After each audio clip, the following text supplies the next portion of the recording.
जर Marathi film मेकर्सला story spoil न करता क्युरियोसिटी वाढवायची असेल तर हा ट्रेलर त्यांच्यासाठी अभ्यासक्रमाचा एक भाग आहे। मला तर वाटतं मेकर्सने ट्रेलर उत्तर देण्यासाठी नाही तर प्रेक्षकांच्या मनात आधीपेक्षा जास्त प्रश्न निर्माण करण्यासाठी बनवला आहे। पात्रांबद्दल बोलायचं झालं तर सय्यद विक्टम आहे की कंट्रोलर हा सर्वात मोठा प्रश्न आहे। चिन्मय मांडलेकर यांच्या पात्राचे निरागस आणि कपटी असे दोन पूर्णपणे विरुद्ध शेड्स आहेत। त्यामुळे प्रश्न पडतो की तो खलनायक आहे की कुणाच्या तरी खेळात अडकला गेला आहे। त्यामध्ये याच्या एडिटिंगचं विशेष कौतुक करावं लागेल, ज्यात त्यांनी पॉज वापरलं, सायलेन्स वापरलं, डायलॉग कमी ठेवले, बीजीएम वर मिस्ट्री बिल्ड केली आणि ग्लिम्स हे खूप स्मार्ट ऑर्डर मध्ये ठेवले। त्यामुळे ट्रेलर एंगेजिंग वाटतो आणि क्युरियोसिटी वाढत राहते।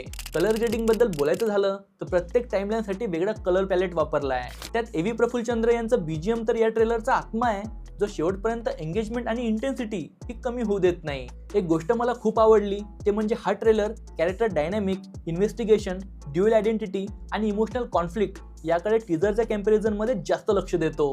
बाकी याचा डिटेल रिव्ह्यू 17 जुलैला बघण्यासाठी आताच द मराठी शोला फॉलो करून घ्या।